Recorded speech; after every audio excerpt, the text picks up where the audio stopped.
বিদ্যুৎ বিক্রি বাবদ পাওনা অর্থ চেয়ে বাংলাদেশের অন্তর্বর্তী সরকারের প্রধান উপদেষ্টা মোহাম্মদ ইউনূসের কাছে চিঠি লিখেছেন ভারতের আদানি গ্রুপের চেয়ারম্যান গৌতম আদানি। ভারতীয় গণমাধ্যম হিন্দুস্তান টাইমসের প্রতিবেদনে বলা হয়েছে, দ্রুত $৮০ কোটি বকেয়া পরিশোধের জন্য চিঠিতে সরকার প্রধানের হস্তক্ষেপ চেয়েছেন ভারতীয় ব্যবসায়ী। ভারতীয় গণমাধ্যম ইকোনমিক টাইমসে প্রকাশিত প্রতিবেদনের সূত্রে হিন্দুস্তান টাইমস এই খবর দিয়েছে।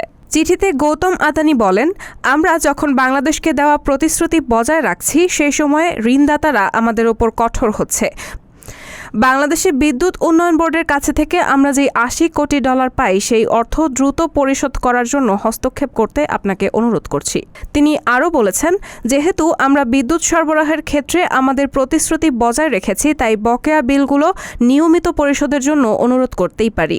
অতিরিক্ত বকেয়া পরিশোধের জন্য মাসিক হিসাব অনুযায়ী ঋণগুলো পরিশোধের ধাপ বাস্তবায়ন করা যেতে পারে।